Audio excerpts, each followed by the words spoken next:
Yanny everyone, this is Thermite, and this is Weekly Shonen Jump for the week of September 6th, 2020. As always, all cops are bastards, Black Lives Matter, defund the police. On the cover, we have the new series, High School Family, which is written out as High School Family Kokosei Kazoku, which even for my garbage Japanese, I'm aware of Kokosei and Kazoku. It's literally just High School Family. So, like, why? I wonder if it's because they wanted to just make the title longer in English? Or, like, I don't know. I don't know why you would do that. Especially because the premise seems to be extremely simple. The only thing I can think of is that in universe, Kokosei Kazoku has some sort of like, it reads as High School Family, but you write it as something else. And like they can't like they have to write it out in the actual text as Kokosei Kazoku to get a joke across, and so they're just doing both. I would like to point something out to you. Oh? Scrolling, keep Oh? scrolling. Yes. Where is it? Now see, Demon Slayer Kimetsu no Yaiba. That Kimetsu no Yaiba does not actually mean Demon Slayer. Okay. Mhm. It is. I mean, it is something like Demon Slayer. I know Yaiba is sword, but it's something like darkness slaying sword. Okay. Yeah. But yeah, this is the closest I've seen in a long time to this. I don't think you're allowed to use the Japanese title in your English title with the excuse of, sorry, I translated it bad. Yeah, like as many I have big problems with the title Attack on Titan, and that is something the mangaka himself chose as a, like I want it to be done this way. I know this isn't proper English, but please write it this way. It'll make sense. And then it did not make sense. It objectively breaks multiple puns that the original Japanese title sets up. So, yeah. I mean, to be fair, I didn't even consider that. It's possible that the mangaka himself said, "Please, if you translate this into English, include both titles for some reason." I was also talking with a good friend of the channel, Tequila Zaku, and he mentioned that on Manga Plus there are two chapters of this out. It's like it seems like in Japanese Jump they debuted the series with two chapters, which is something I don't think I've ever seen before. I mean, I've seen lots of comedy series do two chapters, especially the famous Saiki Kusuo mangaka's thing where when he was writing Our Hero Studies, sometimes he would try to bank up chapters, and then the editors would just release the banked up chapters. So, I mean, it could be that kind of a case. I don't know because generally, especially with Jump, your first chapter is super duper long. So why would you do a super duper long chapter and then a second chapter at the same time? The only thing I can think of is, I mean, first of all, it looks like a gag series, especially the dad here. Like he's got a very gag character face to him, with like the super glistening eyes and the big tall head in contrast to all the other characters. Like it's definitely a gag series, no doubt about it. So maybe it does start off with a gag where in chapter one they do something, and then chapter two it like carries over. I also had a great idea yesterday while talking to Zaku about this possibility of a one shot that is split into two chapters, and the gag is in chapter one it is the debut, in chapter two it's been canceled. But I mean, I feel like I would have heard of that if that were the case. Then again, I haven't heard anyone talk about this at all, which is surprising. Like just in terms of hey, check out the new Jumpstart, or this series. I've never seen anyone type out the words High School Family or Kokosei Kazoku apart from the thing I read at the very start of all of this that said, hey, these series are debuting. So that is a lot of talk for not a lot of content, especially since I'm not going to read this right away. Instead, I'm going to not read Black Clover because this week we have the popularity poll.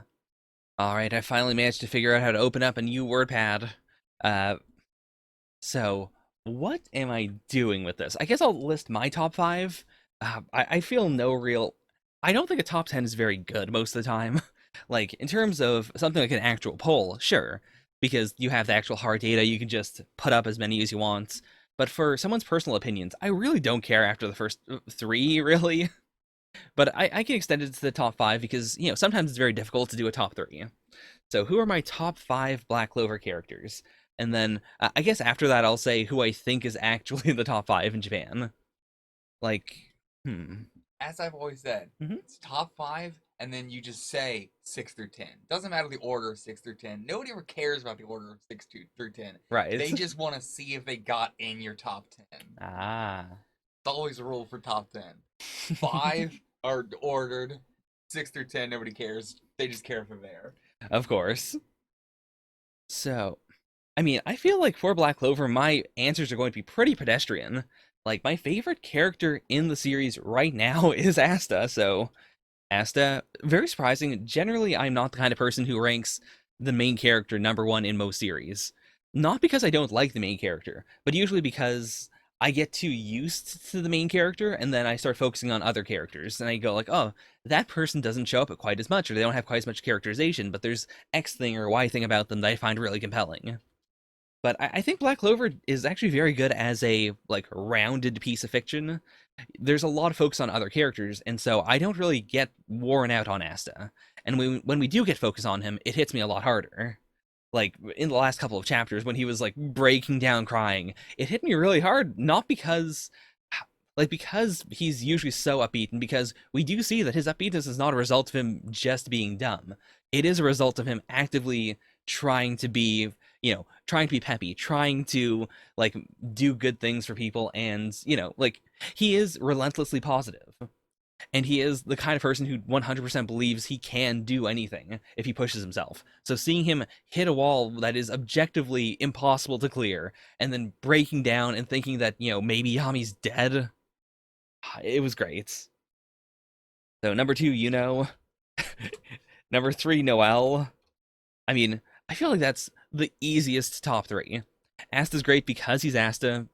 It doesn't really need to be said apart from that. Is like he has more real cool to him than proper characterization, especially with the most recent, twists about his heritage. But he is still like he's so compelling by virtue of just being the like he should quote unquote be the asshole rival character, but he isn't. He is just the rival character, but he's also so wholesome, and he is so like objectively good as a human being.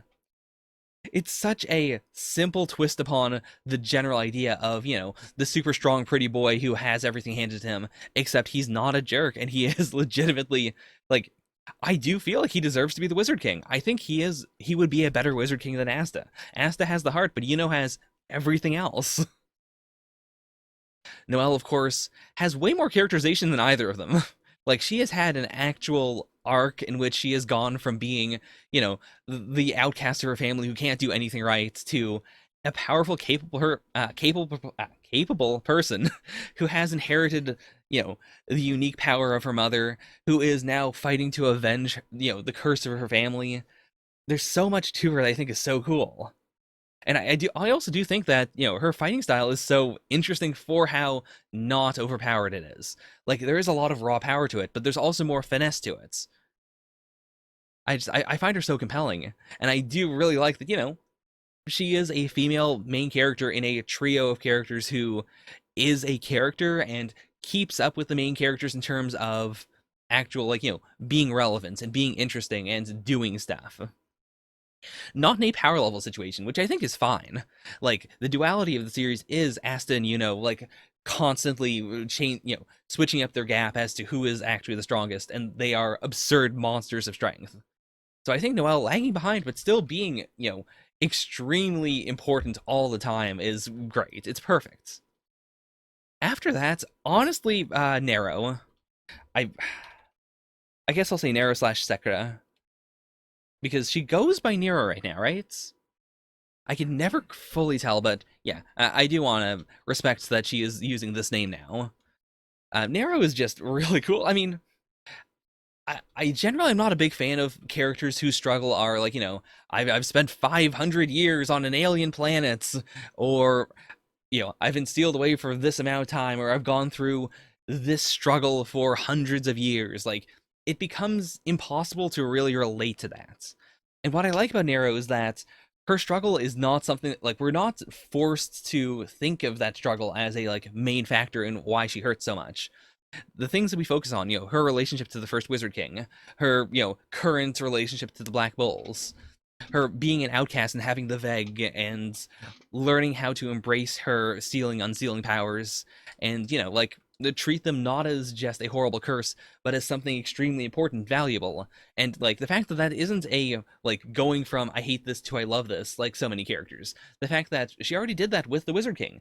He was the one who gave her the confidence to understand that her abilities were important and actually extremely valuable. It's just she's been re-exploring that, and she's been acclimating to the idea of being a person again and hanging out with the Black Bulls and being a member of a team that values her. Like, it's all of that combined with, the fact that she is on some level the mascot character, and I find that just super cute. I feel like it would be disingenuous for me to put her above Noelle, but they're almost on the same level for me. Like, that's the only reason she's number 4. I think I've got to go with Marileona. Like, she doesn't show up nearly as much, but I really appreciate that, she's strong, she's badass, she has monozone. It's like she has the fieriness of her family line without being super overpowered like her older brother, or, being the, you know, like the underdog struggling to, become stronger and make a name like her younger brother. Like, she is just extremely well respected and powerful. She has, she is the envy of basically all the captains. While at the same time, having that level of fiery blood and craziness that, makes her scary to approach, but at the same time very wholesome if you can get her vibe. Like, once you get past the intimidation factor, she is an extremely good person. Plus, like, she is just fun to see in action. Okay, after Marileona, like, top, bottom 5 and no regular order. Wait, what am I talking about? I forgot Zora. Zora's number 5. Like, Marileona is definitely in the bottom 5, but Zora is, like, ever since the arc we were introduced to him through, like, he has captivated me. And to be fair, Black Clover does have a problem of, like, giving a character a really strong introduction and then keeping them consistently the same character when we see them, but also juggling, like, tons of characters at the same time. So what you really remember about them is, the big quirks of their personality. But unless they're having, a bit of a mini arc, we don't really flesh them out or anything. Like, the series could do a much better job of just kind of like sprinkling in cool things about characters. Like, we've gotten that occasionally, especially like early on with the Black Bulls, like when we didn't know who Gray was, or, like when Gordon was a mystery and we thought he was like maybe evil. And by saying that, I should probably then say that the reason they're both on my mind is because they're both definitely on here. Gordon, Gray. Zora being on my top 5 is entirely because of, the arc to select the, the royal group. It has nothing to do with anything he's done since. Like, he's been great. He's been fine. It's just, he hasn't done anything else I find truly defining.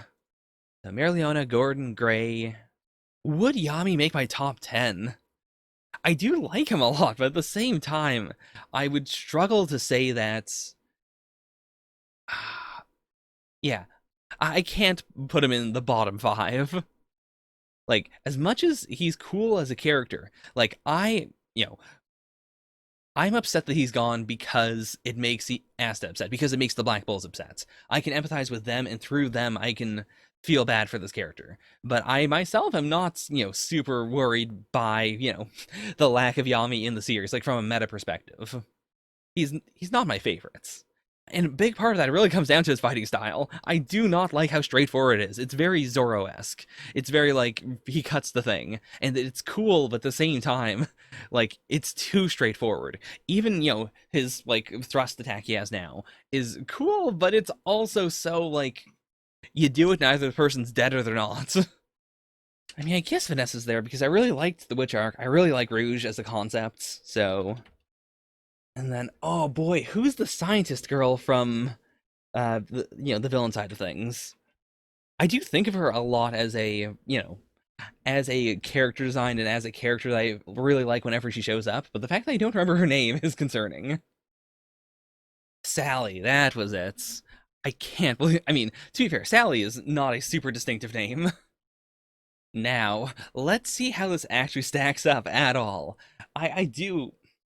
I don't think Zoro is going to be in the top 10, but I imagine Asta, Noel, Nero, they're all going to be in the top 10, no doubt about it. Maybe Marileona.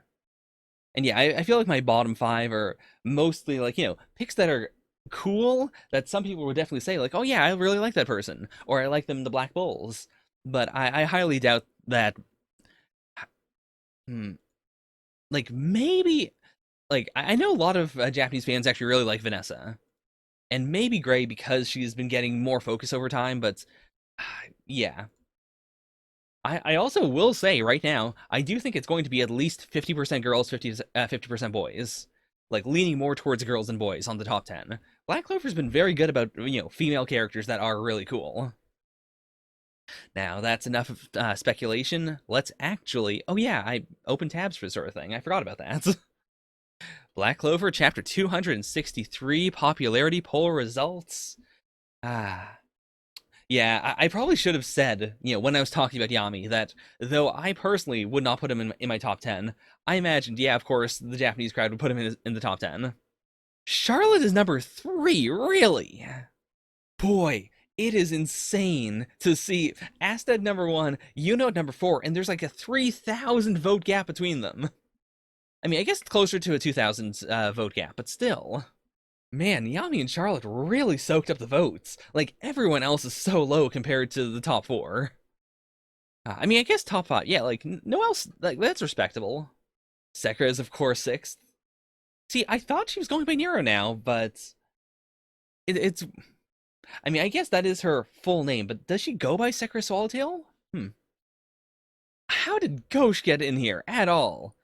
Like, yeah, I get Luck and Magna. Like, they've been the boys. Like, when I think of, two, like, characters from the Black Bulls that aren't Asta or Yami, like, my mind immediately goes to Magna and Luck because we saw them together so many times. Like, they did that training and came back super strong. Leopold made it. I cannot believe that Leopold is more popular than Marileona. That feels extremely not okay. What in the world? Also, I really do like these outfits. Like, they've got a very strong Middle Eastern energy to a lot of them. Sekira's doesn't, but I think that makes sense considering that she is, from a different time. By the way, usually when they do like an American poll as well, they kind of toss that into the blog area. Let me just check that actually. I was gonna say I'll do it during author comments, but that wouldn't make any sense. Please check the blog. No, does not look like. Yeah, guess we didn't have one. Cool. All right, page 263, Shadow Intel. Good name because, of course, the vice captain has shadow powers and he was gathering intelligence, but also it's, of course, Shadow Intel. Okay. So those are all, yeah, they're 4 devils. So what is he doing? I mean, I guess he might be, like not as powerful as the Dark Triad, but whereas the Dark Triad are both like all 3 of them are working with 2 devils.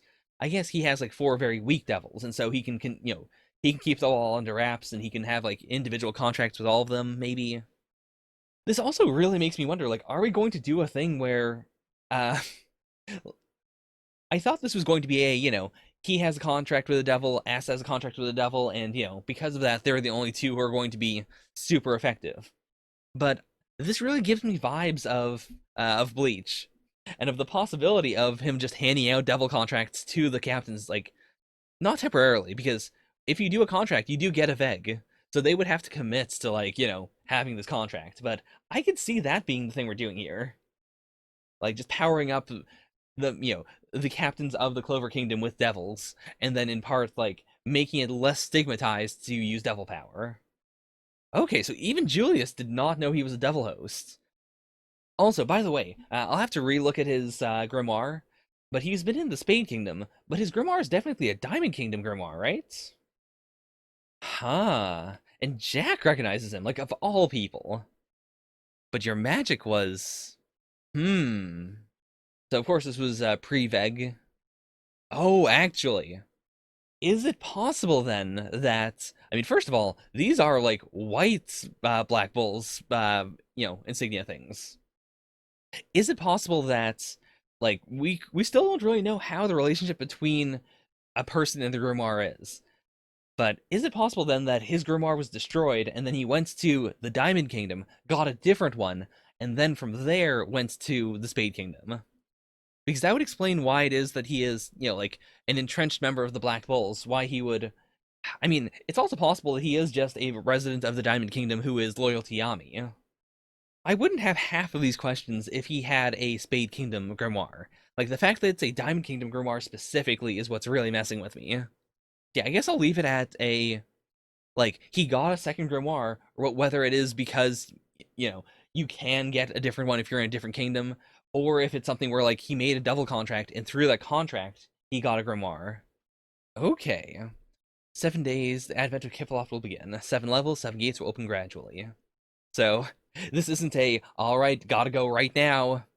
Like, they do have 7 days to do this. Inside are 10 devils matched Kiploth in separate locations. The deeper the level, the stronger the devil. Okay, so top level has two, so it's 1, 2, 3, 4, 5, 6, 7, 8, 9. Yeah, like it's 9 separate levels, but for 7 gates. I mean, no, it is 7 levels. 7 gates will open gradually. So how is that possible? Because it's 1, 2, 3, 4, 5, 6, 7. Yeah, 8. Like there are definitely 8 lines here. The upper devils are the equals of the Dark Triad. Lower devils even more powerful. Okay, so I was also going to say, like, maybe it's possible that these were the two devils that, the Dark Triad are using, but no. I mean, maybe. That would make sense. The final devil, Lucifero, emerges. This world is finished. Okay, so they don't have 7 days. Like, they cannot afford to let all of the gates open. But they can afford to let some of them open. The only problem, of course, is that the longer they wait, the more powerful the devils are going to be, and the more devils over there are. And, I mean, based on the word devil, you can't really just goof around with a devil. I mean, we already know. We've seen the Dark Triad.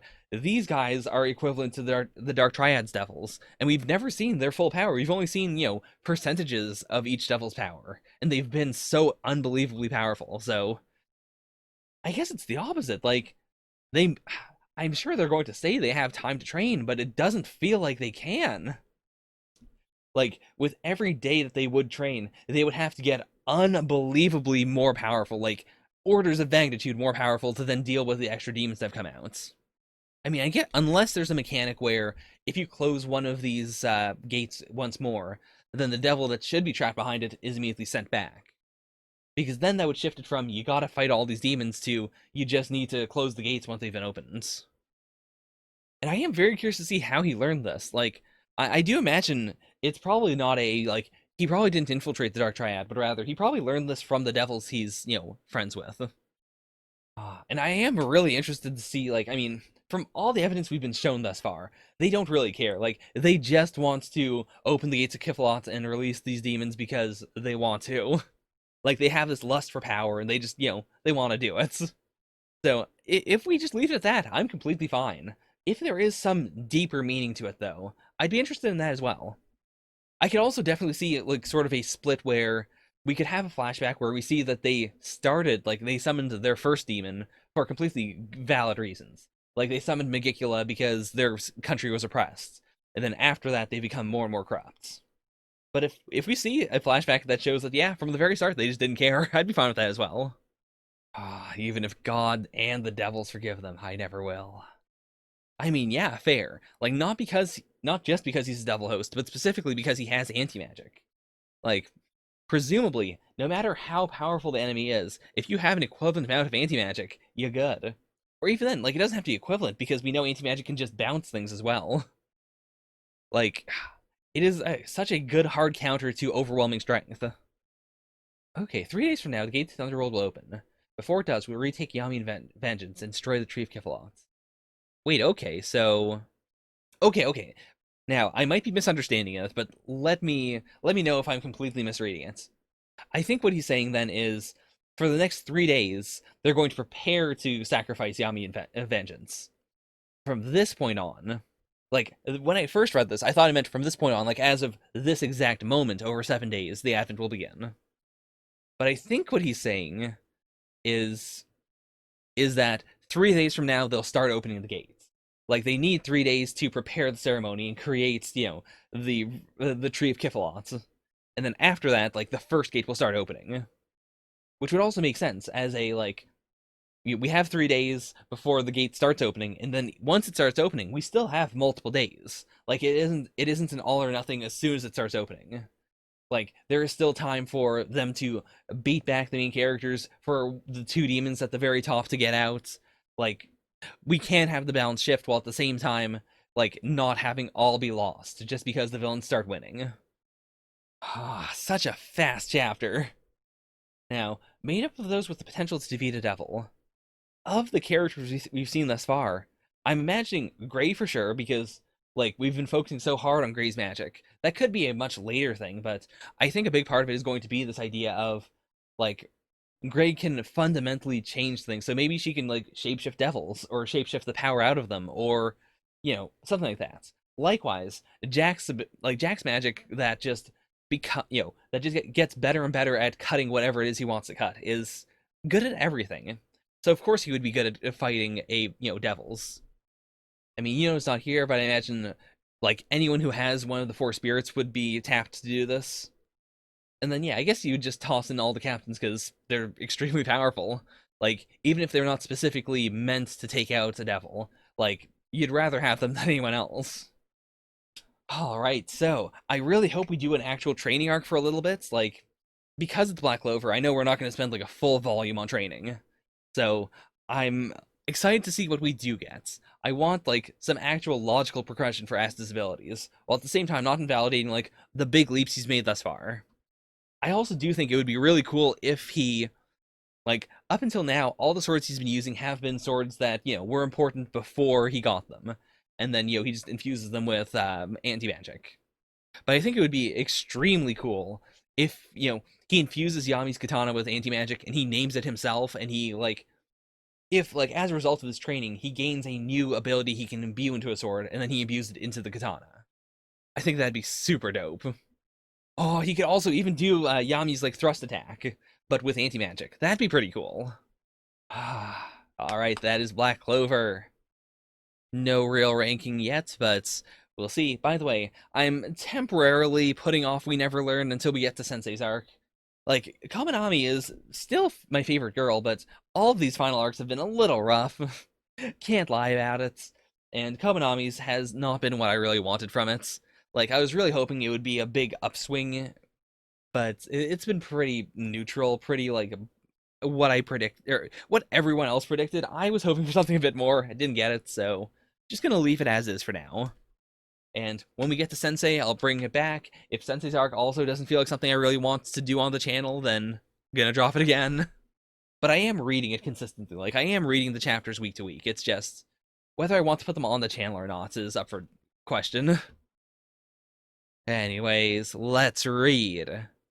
Me and Roboco, Chapter 8. Now, Roboco is the kind of series that would just jump into this, but let's quickly check out Chapter 7 to see if I skipped something.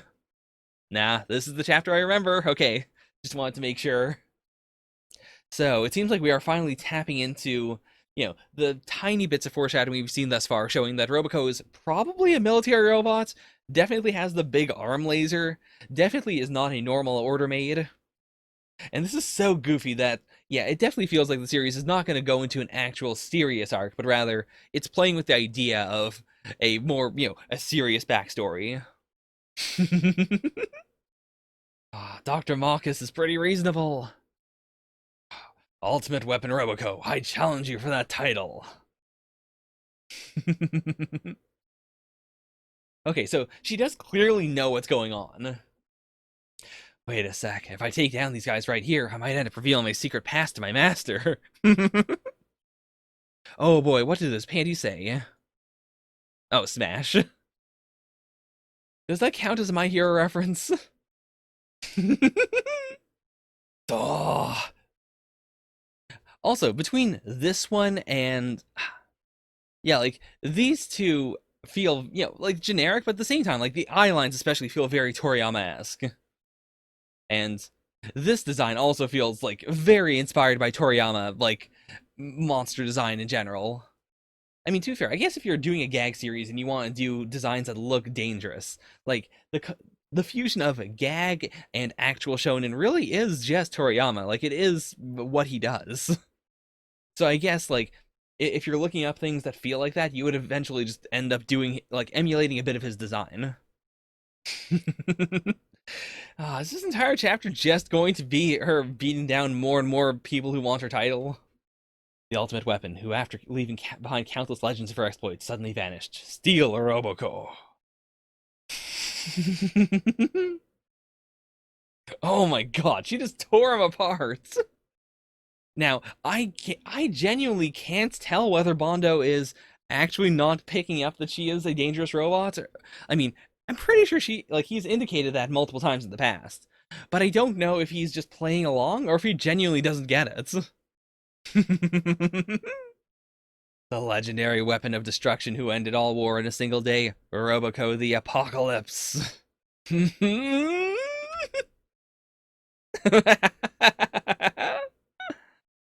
Why Rasengan?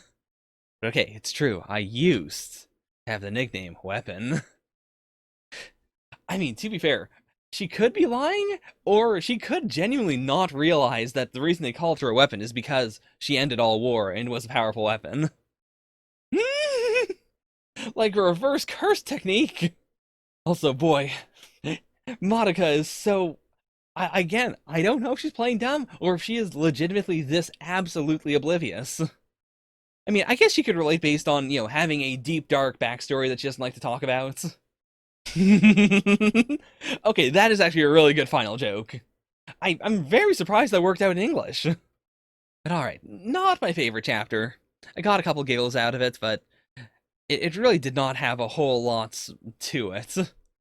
Like, I think my least favorite gag manga are the ones where the gag is just, here is the setup, here's the gag, then we were just gonna do it until the chapter's over. Like, what I enjoy about Roboco is that Roboco will just have other jokes that aren't focused on the main thing. So, really hope this is not a trend. Really hoping that, like, if we get chapters like this, it's fine. I'm okay with a gag series having some hits and some misses. Like, especially because I do appreciate the art of, like, doing something new every single week, not just being able to coast along on a storyline. I mean, that sounds like I'm dunking on mangaka who have storylines, but I think that storylines within gag manga are dangerous because that's when you get more serious. That's when you start like, delving into more world building and stuff that is meant to really hold up. Whereas I think my love of a lot of gag series come from the fact that they can be so fresh and so new every chapter. They can reinvent themselves. They can do something completely different. I mean, I love Saikikuso no Sainon, and that's a series that has like a fairly strong continuity and a couple of arcs that are, like actual serious arcs that do like build upon themselves and, have extremely tight continuity.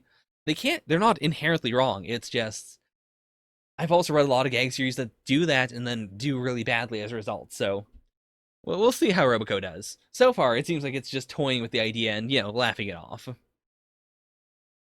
Those are the pre-recordeds. Pretty short, but I mean, that's what it is right now. Uh, we'll see how, the new series go. I mean, Burn the Witch is going to end pretty soon, but like something like Phantom Seer or High School Family, like, if those are series I want to keep on reading, but I don't want to do them on the live streams, they'll end up here. Alright, see ya for the live stream. Alright, and we are recording. I was just about to start, so let me do a quick double check for myself. OBS is in fact recording. The voice chat is up. The screen is also being recorded. Not sure if this like webcam size is going to be okay for Manga Plus, but you know what? We're just going to go for it. It's fine. Chat can see this. Yeah, I think we've got everything. Now, if you are watching this on YouTube, check down below in the description to see me, do the traditional, oh no, I totally messed up X or Y. On the cover of Jump as well as on Manga Plus, but the cover of Jump looks a lot better here. This is High School Family, Kokosei Kazoku. It is, I mean, High School Family and Kokosei Kazoku, as far as I can tell from my extremely limited knowledge of Japanese, are a direct they are a direct translation of one another. As Donut brought up way earlier during my when I started the pre-recordeds, the only series that I can think of in recent memory that did something similar was Demon Slayer, Kimetsu no Yaiba. And Demon Slayer does not directly translate to Kimetsu no Yaiba. It is, it's a bit looser. Like there's something lost there, but Demon Slayer is a snappier title. And I do think with the aesthetic of the series, having the Japanese and the English there works really well. Oh, okay, Pep. Fair point. So it's high school or not high school. In that case, I retract that previous thing and let us actually begin the chapter. But my prediction is, I guess it's gotta just be a family that goes to high school. Like the entire family goes to high school for some reason. Oh no, I hit read latest. Whoops, looking away. Just want to read the first chapter. There we are. The dentist one? No, I didn't. I mean, I guess give me the title, and after this I might slip in the dentist one then, just to see what it is. I mean, if I didn't think it was a gag series before, the father's design is so extremely gag character. It just radiates gag energy. It's weird that none of the other members of his family have such a gag-like design. I mean, I guess he didn't. I guess his parents really just sprung this one on him. Oh no, Manga Plus, what are you doing? Okay, chapter 1. Everyone wants to be a high schooler. Boy, this character design is so good. Boy. I think this first chapter might coast along entirely on the father's face. It's such a powerful face. How did he not notice? How did this not come up? But okay. And I mean, since we're focusing on his dad so much, I guess the entire gag of this first chapter might just be, him learning why each other member of his family wants to become a high schooler. I mean, would you be less or more bullied if your parents went to school with you? I guess more.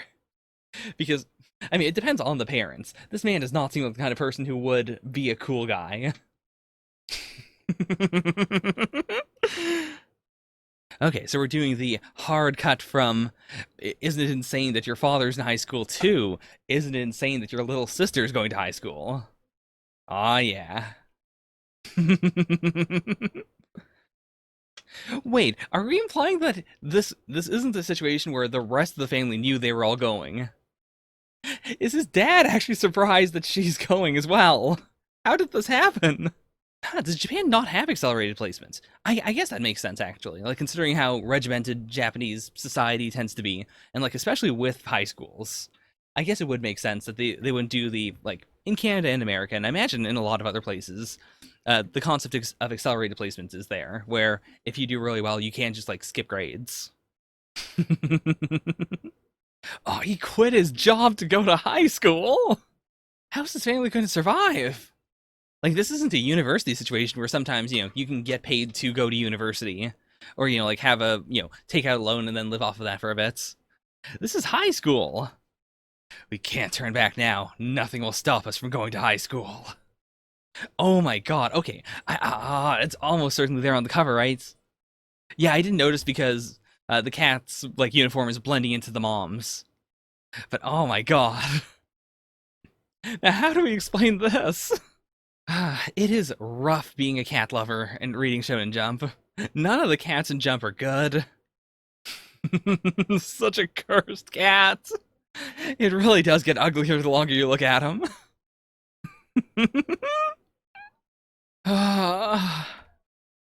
Oh boy, I feel the big despair here. Okay, now, I understand why they released 2 chapters at once, because this is the premise of the series.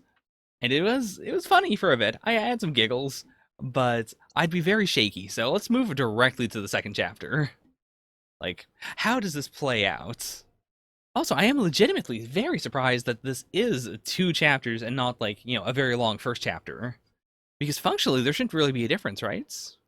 Hmm. Does anyone know how this was like? How this was actually in the in Jump? Like, was it chapter 1 and then chapter 2 back to back, or because I imagine also like having it be multiple chapters allows you to do like ads and stuff in the middle, or even like mix it up with different things. There is also something concerning about A, the fact that this boy is wearing a SWAT shirt, and then B, the fact that, the high school is Happy High. That feels like that can only be ironic.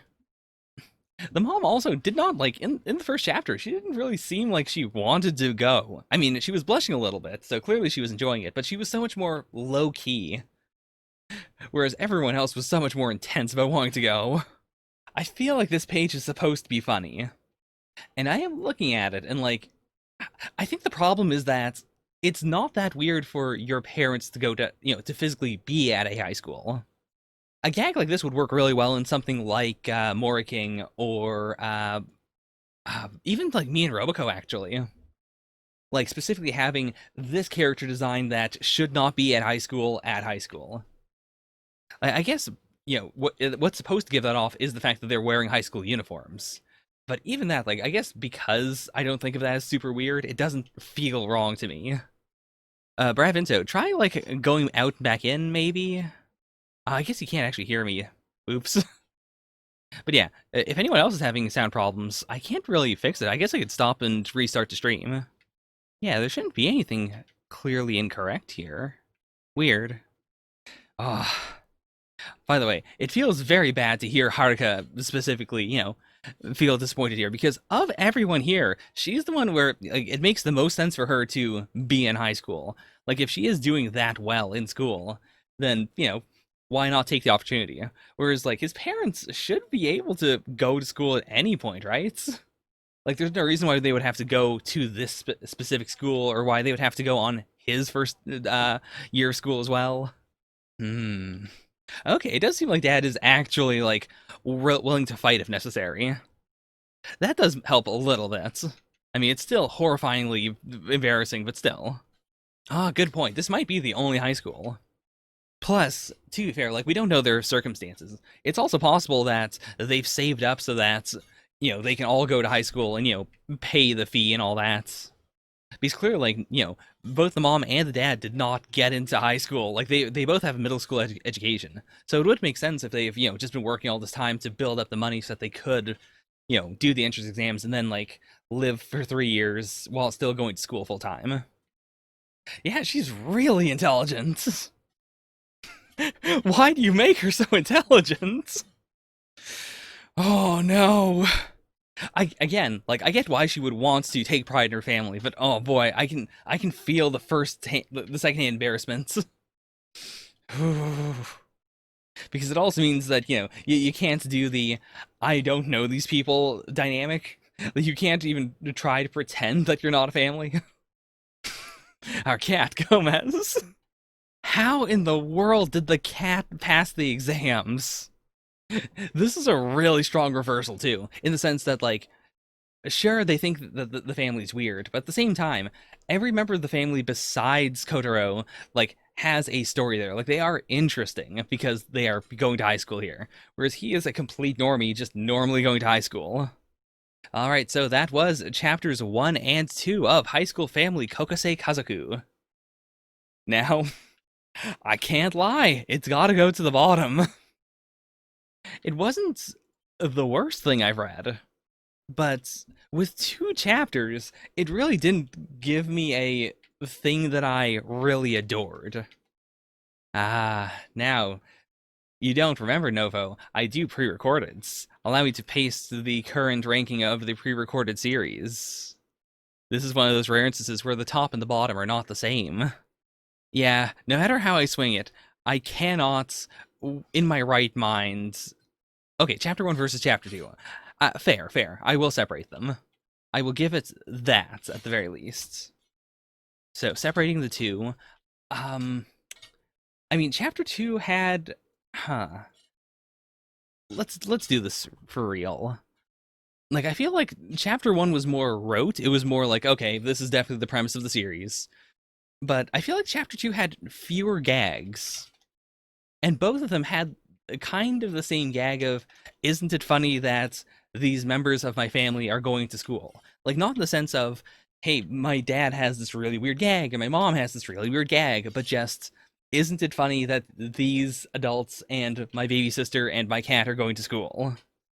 Whereas chapter one did have the freshness of, of introducing the concepts and of, like introducing them in a way I didn't quite expect. Like the fact that the mom was last really threw me for a loop. Because then we had the contrast between his dad and his little sister, and then the cat, and then his mom at the very end. So you know what? I'm going to say that chapter one was better than chapter two. Boop. So it's like that. I mean, considering how quick these chapters were, I will also give the series the third chapter.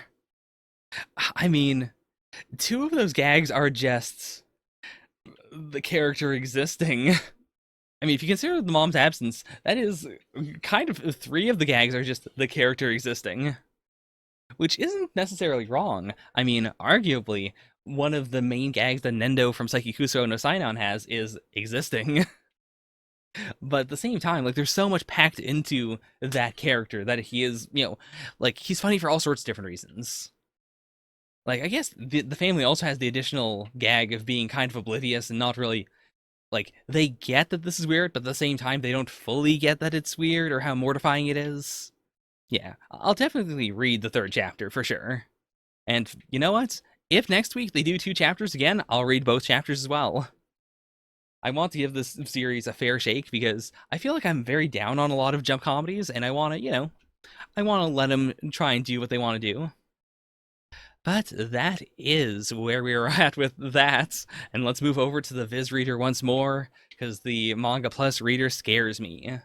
Next, we have Phantom Seer, Chapter 2. His existence is reduced to a glimmer. Oh, Pep, that sounds like a nightmare. If only you had a VPN. Although even then, I think that using a VPN does disincentivize like the actual it makes it less possible for people to notice like, oh yeah, our reader's really bad. Maybe we should try to improve it. Like all you do if you use a VPN to go over to the Viz site is you are saying to Viz, hey, look, another random person likes the series, as opposed to someone does not like Manga Plus. I mean, I'm not sure if there's a great solution for that.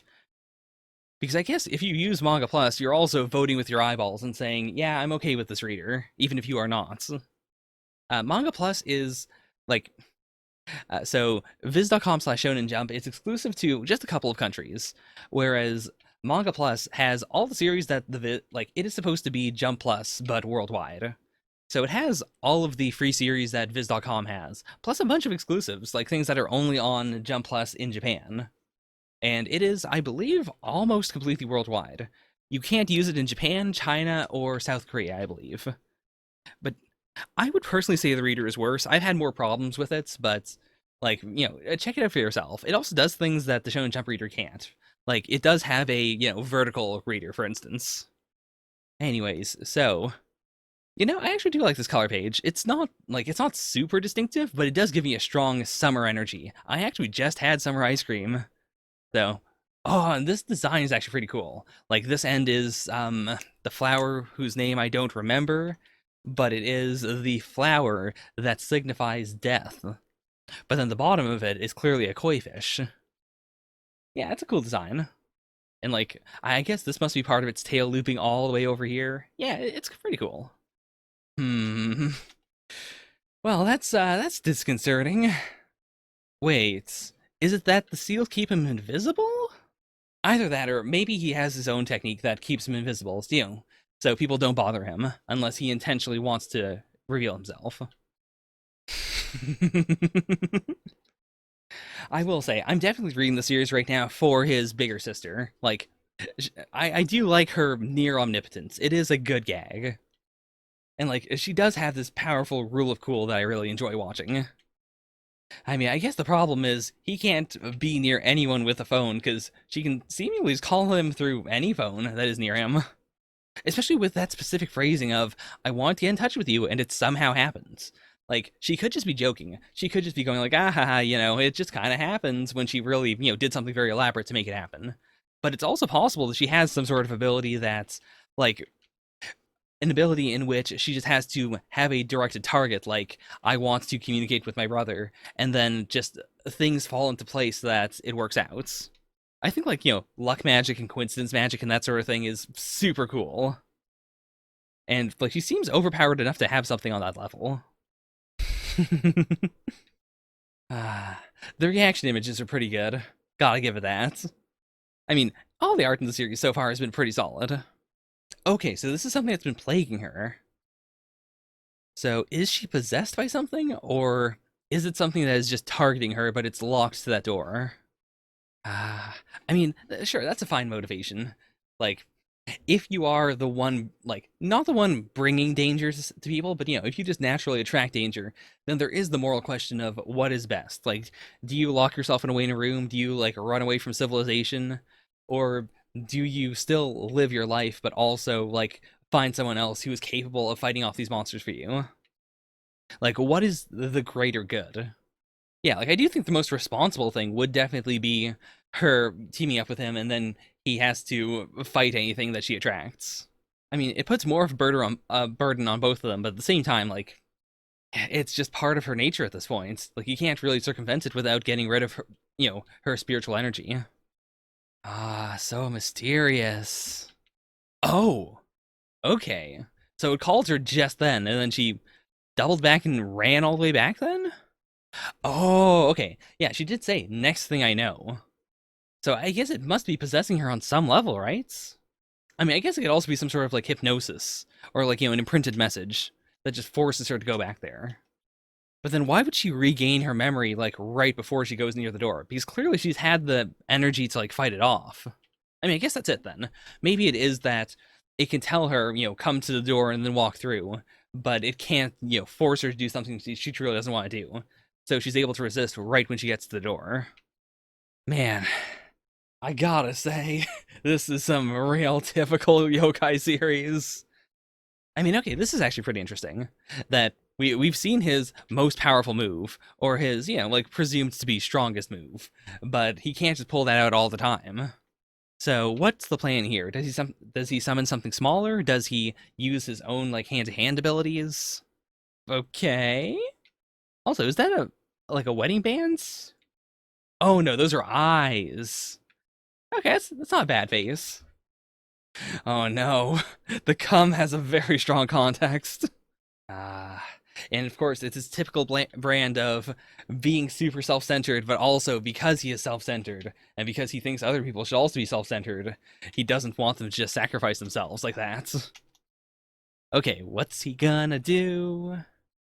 My power controls shadows. Your shadow is proof that you exist. If you suppress it, your existence will be reduced to a glimmer and can't be seen. Okay.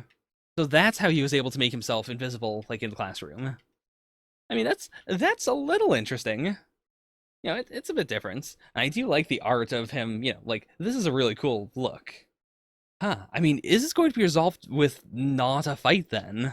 Like, are they just going to skedaddle and get out? Nah, of course it can't be that easy. So, I mean, he's opening up the gates, but is he summoning something else? Or is he just, like, gonna toss it back in? But it's alright, Yori's much stronger than you think. That's honestly the least cool answer I could have thought of. Because now, like, we don't get to see another monster or anything. It is just Ungyoki's arm. And that immediately circumvents the problem of, Ungyoki is way too strong and, there are limits with bringing it out. If you can just pull a little bit of it out, then I guess you can just spam it. Oh no, what did I do? Oh, I chose to view the source. Whoops. I went a little too deep. And yeah, I guess I guess the main problem is that this was the answer in chapter 2. I feel like if the series was going to say that he has multiple different summons, or that he would, solve things not with Ongyoki, then chapter 2 would be the time to differentiate him. And I mean, I guess I can vibe with the idea that, like, regardless, it is dangerous, and his fighting style does have to be based around taking anyone who is vulnerable, moving them away, and then just setting up the situation so that the only thing Ongyoki is going to care about attacking is the enemy phantom. Yeah, like, it's not that boring of an aesthetic now that I think about it. It's not too bad. Afterward, his sister told me something that I can't stop thinking about. Something changed him after the day someone important to Yori sacrificed himself to help him. He has a dark past. All right, so that is chapter 2 of Phantom Seer. Yeah, I'll give it one more. Like again, as you can absolutely tell from the tone of my voice, I am a bit biased, and like the series is still, it's still feeling itself out. It's still doing stuff. So yeah, I'll give it one more chance. Like, if the series does not pop off with chapter 3, the common consensus is chapter 1 is here's, the whole series. This is why you should read it. Chapter 2 is a continuation, and then chapter 3 tends to be when things pop off or change. Like, this is where things starts to differ from chapter 1. I am willing to give it a go. And I mean, at the very least, it was better than High School Family, like both chapters. Would I rank? I might rank it better than me and Roboco, actually. Yeah. Like, I liked this chapter of Black Clover more, but me and Roboco, eh. Phantom Seer was definitely more competent in terms of art and in terms of, like actually building stuff up a little bit. Yeah. I mean, to be fair, of the 5 chapters I've read thus far, the only one that I consider truly standout right now is Black Clover chapter 263. So, let's shake that off and try something a little different. Let us read Burn the Witch, Chapter 3. No subtitle. Always throws me for a loop. Oh, gosh, this image is so comfy. I feel so revived looking at this image. It's so good. Oh my gosh. I mean, to be fair, these girls do not seem to be, friendly and wholesome in this way off screen anyways. Man, Osushi is so cute. You gotta keep in mind, though, A, Osushi is dead. B, you open him up and a big old traditional dragon pops out. Like, you can't cuddle him too hard. There is an entire dragon in there. This is actually a bit of a surprise to me that Banks is, clearly trying to do something. He's attempting some level of subterfuge. Plus, I guess this means that he intentionally transferred from Sabers back to Pipers, as opposed to just not doing anything and then being kicked out. I mean, we have one chapter left, so I don't know if we're really going to dig into this. I was also talking with Zaku recently, and we believe there's got to be a fight in this, right? But how do you do a traditional tight Kubo fight in one chapter? Like, the traditional tight Kubo fight, of course, is, I have a special ability you've never seen, then the enemy uses one, and then main character uses one, enemy uses one, and you kind of go back and forth for a bit. Yeah, fair point. In 2 chapters, it might be fine. And, to be fair, we don't really know how Noelle and Nini fight at all, really. Like, we've seen them use one Kido. So, I guess, just debuting what they can physically do counts as twists in this instance. Oh, I'm so excited to see what witches do. Like, how do witches fight? Are they more like Soul Reapers? Are they more like Fullbringers? I do definitely believe that Balgo is somewhat close to being a Fullbringer in the sense that, like, a Fullbringer is someone who is exposed to hollow energy while in the womb, and so they have hollow-like abilities.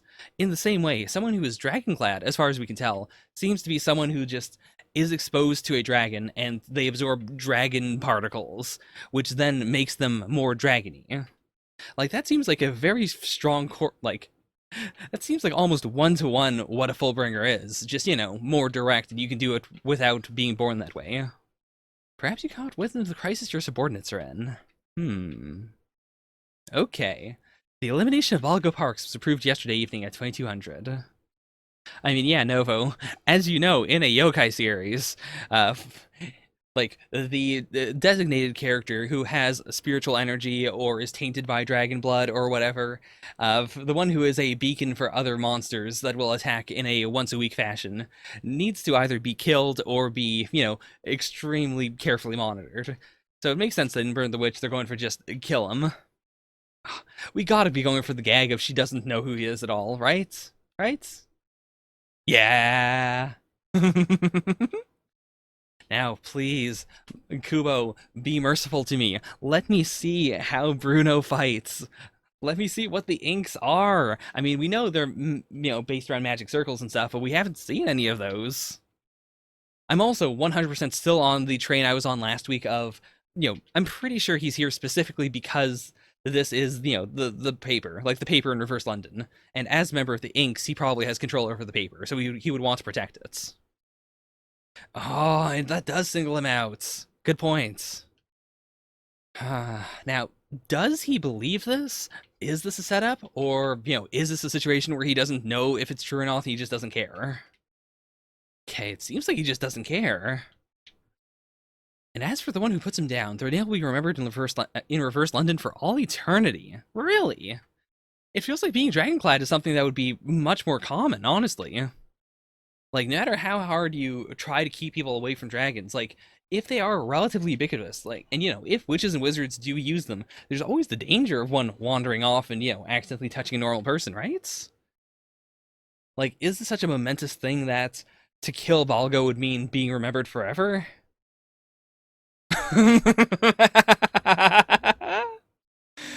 So this is the use of cringe within this chapter, or within this week's Shonen Jump. Well, we have eliminated cringe from our server, but cringe still exists in the world. And I don't know if his dying job is cringe, but I guess I'll take Noelle's word on this one. Burn to Witch number 3. She makes me special. Oh, it feels so weird that, in each of these chapters we have had a color page and also a, insert page like this. Hey, homie, we're up to Burn the Witch. If you want to know what you missed, check the last time that I, posted the things that I was reading in, you know how it works. And, I mean, it would be very tough to do this in 2 chapters, but I'm very glad that they aren't doing Ninny and Noelle disagree on what to do with Balgo, and they're gonna fight each other while there's also an actual enemy to fight. Oh boy. Okay, they're gonna fight him. I mean, to be fair, I'm also thinking of this as they are, they're like 3rd or 4th seats, and they're fighting an actual captain, but we don't know how the power levels, if there are power levels, work within Burn the Witch. Like, just because he is, one of the top opponents does not necessarily mean that he's extremely strong. Okay. Now, I wonder if the shot, what is the plonk here? It is really cool that it is, an actual donut-shaped shot. Like, it specifically doesn't hit Balgo, but it hits everyone else around him. But was this supposed to be more of a kill shot, or more of just a, stun? Okay, now, is he part of this whole setup? I'm going to assume no. He feels like he's just making the best of a situation he was presented with. I don't think he is the big final boss here. Yeah, fair point. I shouldn't be expecting if you have some level of authority, you are extremely strong in Kubo's eyes. Okay, I scouted her and brought her over. She found Infant Dragon and raised it, but he is connected to her. She's a watcher. She sees dragons. It also seems like we're doing a sort of living world soul society situation wherein, yeah, she should have been a witch, but it seems like, because she was born frontside, she wasn't allowed to be a witch, or no one scouted her out and brought her to Reverse London. It seems like more of a situation where Reverse Londoners just kind of, keep magic to themselves, and they don't consider the idea that people are born in Front London with magic. Oh, never mind. I completely jumped the gun there. Yeah, she would have made her way reverse side sooner or later. So never mind. It's just that she had powers, and someone would have eventually brought her over. I should really, read a little further before I make big statements like that. I should at least finish both pages. Okay, so it seems like they're connected to to their emotions specifically. I swear, if they have Shikai and Bankai for these guns, I'm gonna lose my mind. Ah, she's dual wielding, which I guess also means that these guns aren't, locked to an individual person. I mean, she does love this dragon is the other thing. This isn't a situation where she's around and there's a dragon that is dangerous. There is an implicit connection there. She's not going to just let them blow this dragon up. What was the sound effect for the last one? It's a dakum. So this seems like it's supposed to be more of a, explodey explosion, if that makes any sense. Whereas, the big donut blast here was more of a, plonk, it was more of a slap almost. It seemed more, kinetic and less of an actual explosion. I mean, the one shot did end with, a dragon being built up as extremely emotionally important, and then the two of them just killed it. So I wouldn't be surprised if Ellie dies. Oh. Okay, so first of all, I guess this is his personal dragon, and secondarily, it's definitely a dark dragon. Is that legal? I guess that would make sense, based on the idea of it being more of a partnership between the dragon and the person using it or the person working with it. I wonder if we're going to get into something in which, dark dragons aren't necessarily evil. Because it does seem like he transferred his negative emotions into this dragon in order to make it dark. Yeah, I mean, again, Osushi is a dark dragon who has been around humans for a long time, and yet he's still relatively agreeable. I mean, like, he's a troublemaker, but he's not murdering people. Ah, choose safety way for your safety, home way. I see, I understand. Oh, I really like the idea of it being the dragon equivalent of an around car. Okay. I did like being in the group, right? So she's the member that's there just kind of, to round out the group. Like, she's not there because she likes music or anything. She's just there because, she looks good there. Okay, and so this dragon gave her a reason for being. This is, it's actually pretty tragic then. I mean, that said, like, Ellie is not a dark dragon, so, like, it should be possible to redeem her, right? I mean, I guess that is the problem of, like everyone has problems. Even if you talk to a billionaire, they usually won't say that their lives are awesome. They will say, I still have marital problems, or I can't sleep well at night, or, like all sorts of things. She has so many gifts, and it's not that she's dismissing those gifts as awful, but rather, like, they don't give her the satisfaction that she wanted or that the other girls have. Whereas, like, taking care of this dragon definitely helps. Hmm. Okay, so yeah, Bruno did specifically want the power of this dragon for some reason. Yeah, baby Ellie is so cute. It is insane. Again, this Piper garb. I like it so much when it's hand drawn. I hate it so much when it's pasted. Kobo, you had so much time to do this. So where is he going with this? Like, does he just want the fame of killing Balgo? Or is there something else to it? Because, like, he's also, like, he's one of the top of horns. Like, it doesn't matter that much. Okay, that's where we end it. So, Balgo is now a punitive dragon. Everyone, it's a license to kill him. Also, Osushi's there. Oh boy, how do we resolve this with one chapter? I mean, I guess part of it would be, like, leaving Bruno's motivation at just he wants to kill Balgo. Because if we do that, then most of the next chapter can just be a big fight. I would be so down for that. Like, we've seen Osushi's, like, dragon form, and it's very generic. Like, it is the most generic dragon in the whole series. Which is, like, interesting in its own right, because I do imagine then, like, if they do some sort of transformation, like, he would be a very traditional-looking dragon weapon. I definitely think, like, with where the series is going, I don't really think he's going to fight. I think it is going to be more of a, like, he gets a little more dragony, so we understand why it's why they would want him dead for real. While at the same time, I think it'll be mostly the witches protecting him. Yeah, like, I think a good ending would be the Pipers managed to fight off a whole bunch of witches and wizards, and that could also allow us to see, like, a member of every division and what their special thing is. And then at the very end, like, someone, maybe their captain manages to turn things around, or not their captain, Banks. Like, maybe whatever secret information he has will come to light, and he'll be able to save them. I'm not expecting, like, something completely mind-blowing. I want a good ride, and so far, this has been a very good ride. Burn the Witch goes to the top. There's really no way to move it around there. It is head and shoulders above this week's Black Clover. Okay, I guess that's all I really need to say, so let's just move along at a quick pace. Next we have Undead Unluck number 30. Please allow me. So please allow me, I should say. The union's so cute! I mean, I think it works that because Juiz has, like, the smallest smile out of all of them. Like, it's such a, you know, such a like calm smile, whereas everyone else they have their mouths open, they're super happy. Well, except for him, but everyone else has the big ol' happy. Honestly, I like all of their hair. Like, there's a good mix of colors, while at the same time not being like a neon nightmare.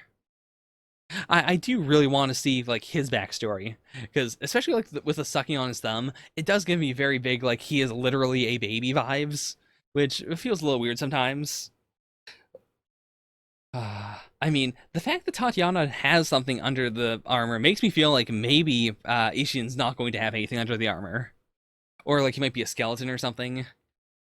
Like, I feel like the two of them have to balance out on how normal they are underneath the armor, because the Union is also actually surprisingly male heavy. So having both of them be females would help balance things out a little bit. No, Chikara, what are you doing? Oh yeah, Shen's girlfriend is there too. I completely didn't think about that. But okay, I mean, it's weird they gave him a full week, but they didn't like properly explain what was going on to him. I feel like if you give him a week to mull things over, you should really lay out all your cards and let him process everything, right? Fuko's so cute.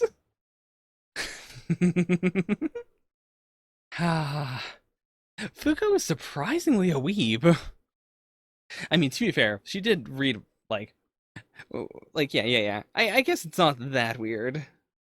Like we focus so much on the micro of her life that it's hard for me to fully remember that. Oh yeah, like she's been fairly sheltered in terms of life.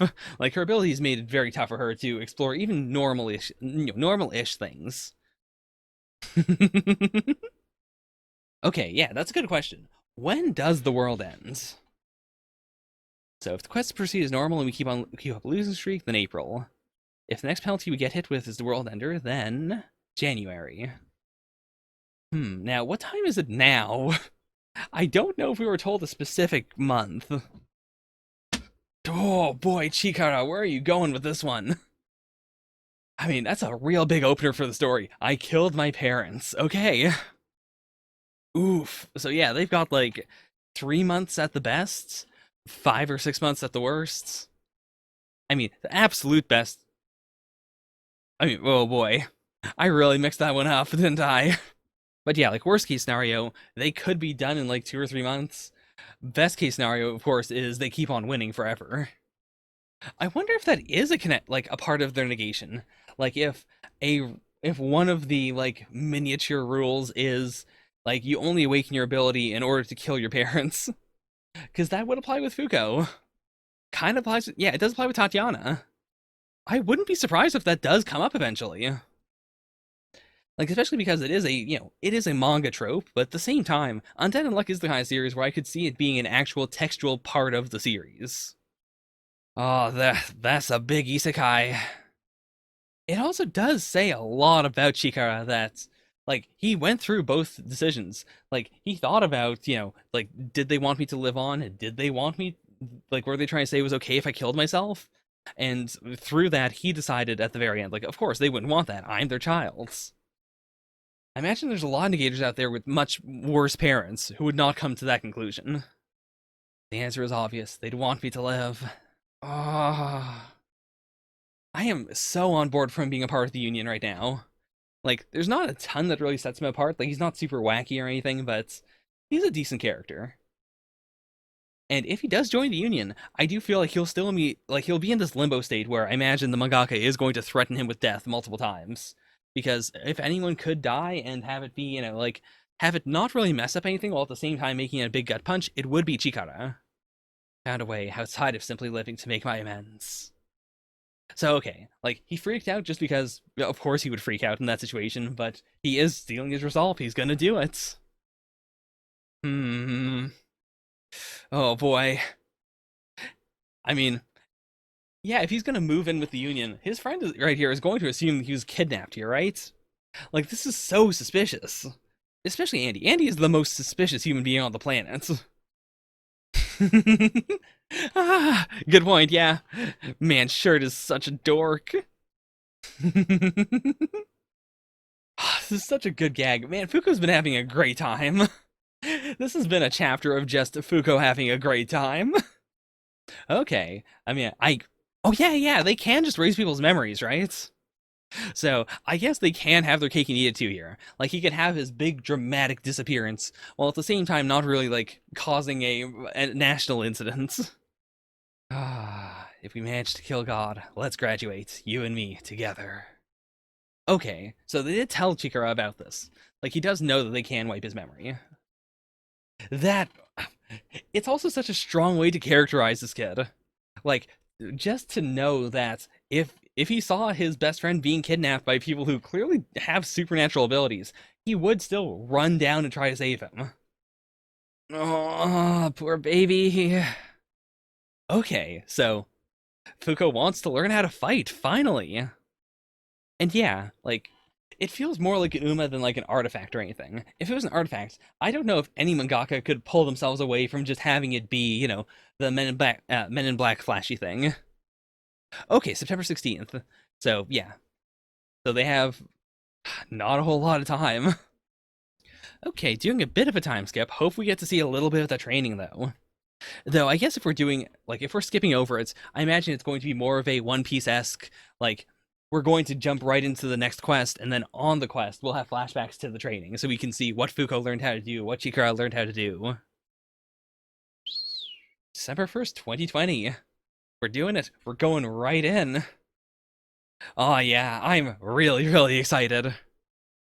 Because this is really the turning point. This is the one where we decide whether we go right into Ragnarok or whether the series is going to stay right on the edge of annihilation for a little longer.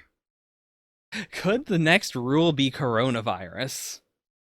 Like, if you want to be super relevant, this, I mean, Undead Unluck is one of the few series that takes place on, on Earth, quote unquote, like on a world much like our own, where they don't have to then explain why it is that in 2020 there was no COVID-19 outbreak, because the world is so fundamentally different.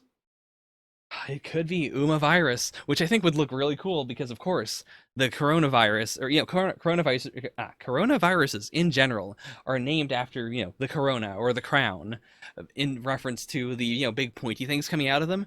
So I could definitely see if like Uma virus showing up and it has this big old crown. Ah, Uma poop.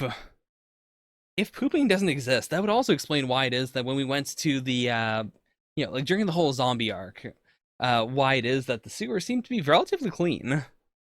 All right, so that is Undead Unluck. It's, I mean, it beats Burn the Witch.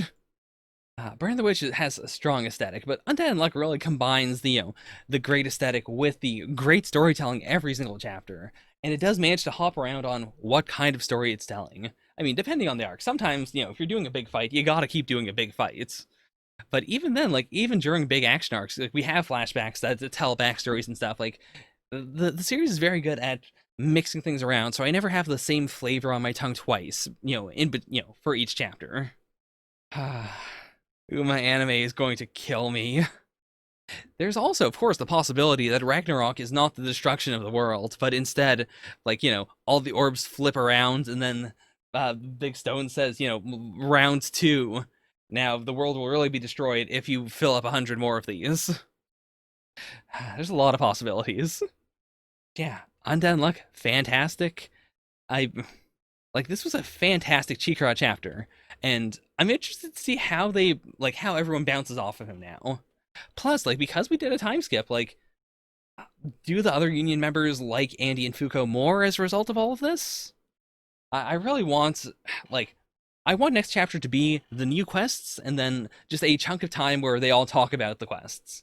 Where, they all very openly decide what's the best way to go around this, knowing that they cannot mess up another quest. Alright, so that is Undead Unluck. Also, I don't think we're going to get a slot for a 12th member quite yet. Instead, I think the next big struggle is going to be an extremely powerful negator. Like, a really, really good negator. Someone who you look at him and you just understand, oh yeah, there's no way that this person wouldn't be big assets. Because that would then scare Chikara. That would open up the question of, oh no, should we send Chikara back? Like even after he spent so long trying, training to become a good member of the union, like do we just ditch him for someone else? Do we let someone else die, or do we just let this person not be a part of the union, even though they have such an incredibly good ability? Anyways, that is Undead Unluck. Let us move on to Chainsaw Man, Chapter 83. Death, Resurrection, Chainsaw. Now this is a classic 3-word chapter. Always good chapters. I can't think of one that was just a lame or average chapter. Now, where exactly is Makima going? Also, Death, Resurrection, Chainsaw. What could that be? Because we don't have a clear enemy for Denji to fight. The only thing I could think of is, I mean, we cannot do Power wasn't really dead all along. It could be Makima killing Denji?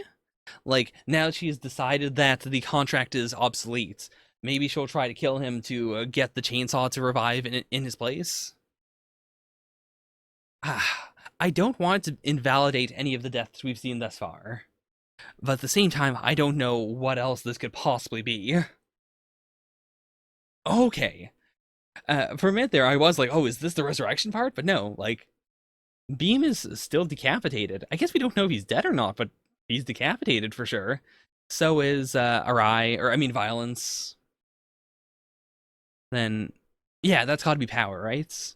Yeah, and, oh, right, all the way down there you can see Angel.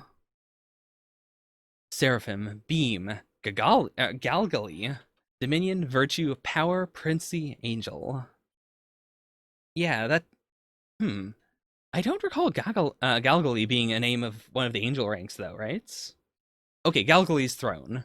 Yes, then we have Seraphim, Throne, Cherubim, Dominion, Virtue, Power, Principality, and then Angel. Angel could be literally just Angel or Archangel. Like, that's the one we're missing, right? We're missing Archangel. Yeah, I could see a twist where Angel actually represents Archangel and then someone else represents Angel, but that's really the only wiggle room we have. Everything else is extremely covered. They are all your followers. They and I had differences in faith, but they put their lives on the line and fought to protect you. Mm-hmm! Oh boy, now this is a big Chainsaw Man. Oh, Kishibe! Okay, so I guess he was the head of some sort of anti-Makima like plan going off right now. So they've been waiting for the day of resurrection. So Death, Resurrection, Chainsaw. I feel like it's got to be Makima kills, quote unquote, kills Denji and then resurrects the Chainsaw Devil. But yeah, I guess truthfully, anyone who was pro Makima was actually just Makima or someone Makima was controlling. Like even Aki, I would not say was like genuinely pro Makima. Like he was still very upset about her. And even his crush was not a real crush. It was a crush where he had to stop and go, wait, why did I have this crush again? Prinz did seem like she was like actually down with Makima, but then again, we don't know how thoroughly she was controlled or not. I mean, this can't end well, right? There is no way this ends well. These boys are not gonna kill her. I mean, she's sure full of bullets, and she didn't blow them into chunks, so. But there's no way, right? There's no way. I refuse. Hell Devil, kill Makima and cast her into hell. Okay. So that's the plan. So all of this, I mean, part of it might be just banking on the fact that Makima is, like she's a bit of a showman, that she is going to let them shoot her. But B would be then, like, they're just holding her down, like physically riddling her with bullets, so she can't react to the summoning of Hell Devil. Now, how does the... I feel like this might just be a big revolving door situation, because we know that, she can also contract with Hell Devil. And furthermore, she can definitely, like, compel other people to sacrifice themselves for her, so... I feel like they're gonna kill themselves, send her to hell, and then she's going to just fling herself out right back. True, and if she doesn't grab if she doesn't go to hell with anyone else, then, there's no real way that she could, have someone else do it. It's also interesting that she was able to have one person sacrifice themselves in order to bring her and a bunch of other people back to Earth. Whereas, like, all these people have to sacrifice themselves to have the Hell Devil drag just Makima into hell. Or, I guess, to be fair, they are specifically asking the Hell Devil to kill Makima and cast her into hell. Whereas Makima just specifically wanted the Hell Devil to drag them all back into life. Oh, save me, Chainsaw Man. Also, actually, fair point. Yeah, there must be a distinct difference between give me all of you or give me your everything versus just, sacrificing their lives. Like, we don't know what happens to human beings when they die in the series. Like, is there no afterlife? Do you go to hell in some way? Like, is your soul bound if you say that you give all of yourself to someone? God. And this is so strong. Because in any other situation, like if you'd shown me this page 10 chapters ago, I would have assumed that this was a genuine, like, she's been beaten up and she is saying, save me, Chainsaw Man. Like, even knowing that she is extremely powerful, I would have still taken this to be, her as the victim. Whereas here, I mean, I guess she is still the victim of sorts, but I mean, I don't know if I'd call her a victim per se.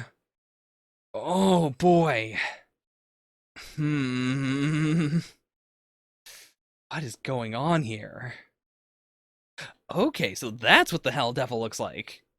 I'm actually kind of surprised, considering that when we saw the Hell Devil's hand before, it looked like a normal human hand, but with 6 fingers. Okay, because I could also actually see that with like how malformed it looks. Like if what Makima did was she contracted with the Hell Devil and had to take one of its normal hands and grab them and move them around. And same with with the doll. Yeah, with the doll, like with the German Santa Claus, or the old man as German Santa Claus for a bit. It has 4 fingers in one hand, five in the other. 1, 2, 3, 4. 1, 2, 3, 4, 5. Hmm. So yeah, that definitely feels like it might be malformed. Also, it has 6 appendages, so it's also possible that maybe this is a how would I put this? In Super Smash Bros. When you fight Master Hands, this could also just be the Master Hand equivalent of the Hell Devil, where like its hand has mutated into the Centaur thing fighting. But then if it were like in its full form, it would just be a 6-fingered hand. Oh. Okay, so this looks simultaneously like I had two thoughts immediately that came at the exact same time. It's kind of messing me up, so let me try to not, like blather on about it. Denji in this, like on this page specifically, simultaneously gives me the vibe of a dog with a leash. Like this is going to be the leashed Chainsaw Man because he has now given everything to Makima. He is just a dog on a leash now. But simultaneously, he looks like a common rider. Like this looks like a like a scarf, just a scarf made of his own intestines wrapped around him. It has a really cool heroic vibe to it, even though he looks completely dead inside. And like, the intestine going down here, it looks so good. Okay. Ha, damn. I guess that's the Hell Devil. I think that's just a one shot. He keeps the scarf. Like specifically, this part of the scarf trailing back looks, yeah, like it gives me very big rider vibes. Oh, I hope we get a more, a zoom in on this shot. If not, I'll go back. Yeah. Oh my god, it looks so gnarly. Like, yeah, this does not look like Chainsaw Man. This looks like just the Chainsaw Devil. Like, it's so mutated compared to Denji. It's so not a hybrid as well. Like, his entire body physically changed, not just the head. Yeah, fair point. Like, if this is what the Chainsaw Devil looks like, then what is Pochita? Why does Pochita look, like a little squishy chainsaw doggy thing? Homie, I was just about to say that it would be a really good edit if you could just like edit in future Devil T-posing over here. I imagine once we get an anime for Chainsaw Man, there's gonna be a lot of jokes that where you just have a move, like a moment like this, and then very faintly in the background, you just mix in the future devil screaming, "The future rules." That's actually a pretty good take.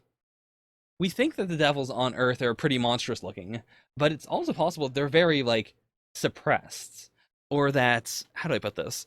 Like on Earth, they have to take the form of what people on Earth right now are afraid of. So like Tomato Devil looks like a scary tomato monster, but it's not really that creepy. Whereas maybe in Hell they get to be a little more out there. Or I mean, there could be no correlation even. I like it'd be really cool if some devils just look less or more weird on Hell, like in Hell or on Earth, or maybe sometimes you just like it's just a complete crapshoots. Yeah, as I was saying that, I was thinking about like why would Pochita look like a cute little dog thing here? Yeah, dark. Also, in Hell, darkness was relatively humanoid, so it can't be a like if you're on Earth, you try to look more humanoid. 'Cause no, no, no. We've also seen a bunch of other devils that look way more like monstrous and just kind of just like a thing as opposed to a humanoid thing at all. Yeah, I don't know if Kishibe's gonna survive this one.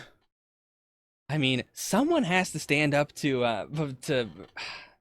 like Makima. This cannot be a series about Makima dominating the entire world, right? It's possible. I mean, as I said that, I did have this flash in my mind of Arc 2 of Chainsaw Man, where it is just the grim gritty post-apocalypse, and the Chainsaw Man wanders the earth, killing survivors and stopping uprisings. And meanwhile, there's a big throne, and Makima stands at the very top of it. I definitely speculated that Quan Chi was like taken by Makima or by someone else, but I could 100% see Kishibe, just snatching the head and running with it. Or, just like kicking it into a corner and hoping no one noticed. I am someone who does not really like post-apocalyptic stuff, but now that I'm talking about it, I would not be against like a time skip where we just do the apocalypse and then Kovani's like, a member of the resistance and she has a big car and she's like, "Oh no, I'm so scared that we're going to die each and every day. However, because the society collapsed, I don't have any loans to pay off." Or, I mean, it's Kobani, so I guess the reverse would happen. It would be Kobani diligently pays off her student loans all the way up until the collapse of civilization, and she hands in the final check just as society collapses. But yeah, the way Denji looks right now definitely feels like, this is this is the evil form. Like, this is Makima's Chainsaw Man, but at the same time, like, I don't think this is the end of the form we've all grown to love. I feel that's gonna come back at some point, just not now. Like, if he ever ends up outside of her grip, I think he'll go back to that original hybrid form. And I don't think he's dead here. I mean, the chapter title is Death Resurrection Chainsaw. And I do, like, the resurrection has to be the resurrection of the Chainsaw Devil, right? I mean, I said that at the start, and I am the kind of person who will talk myself into the wrong opinion just through repeating it over and over again and convincing myself that it's correct. But there is no specific death before the resurrection. Yeah, that's the other thing. Like, Makima can control corpses, so I'm not super surprised that she's able to have all of her various angel-themed devils hanging around, still doing something. Okay, that is the chapter. I am sweating like crazy. In part because it's warm, but also in part because this chapter is buck wild. By the way, it must really suck. Like, if the Hell Devil is dead here, it must really suck for someone to only be able to summon a portion of your power, and like your heart is still there, and then someone kills that heart. Like that feels like something that could be exploited if you were to specifically, like make a contract with an extremely powerful devil like Darkness, only to expose its heart, and then someone who is much weaker than Darkness runs in and just chainsaws the heart in half. Oh boy, oh Rondom, you raise a good point. I mean, I'm in love with my own personal idea of Makima dying and then using the Hell Devil to just rotate herself back in. So I could also see a contract with the Hell Devil being a very good investment because you summon it and then it fights, it dies, it is reborn in Hell, and then I guess the main thing is like we know that they mostly like a devil that dies in Hell loses most of its memories when it's reborn in the human worlds. Like remembering the sound of the chainsaw is something that not all of them do, Like, it is, like a very minute thing, and it's the only thing they really remember. They don't have any details. They just like the sound of the chainsaw. But we don't know if it works the other way around. So it's possible that you kill the Hell Devil, it revives in Hell, it still has its memories, and then it just opens up another door and runs in and keeps on fighting. Oh boy. Well, that is Chainsaw Man. It's gotta go above Undead Unluck. Undead Unluck and Chainsaw Man are really a dangerous duo. Because usually I feel like my rankings are pretty consistent until we hit them, and then Undead Unluck just tops everything, and then Chainsaw Man tops Undead Unluck. It's so consistent. Like, it's on every week thing, but it happens more often than I'd expect it to. Yeah, and to be fair, that is my intention. Like, I do want to try and concentrate the good series near the end. Or, the series that everyone on the server in particular really likes near the ends. Because that also means that you can, miss the first half of my streams, and that's the more experimental stuff. That's the stuff that might not stick around for quite as long, but you can still swoop on in and catch the back end of all the series you know and love. I don't know what I imagine Fujimoto is like, at the big jump mangaka meetup that happens once a year.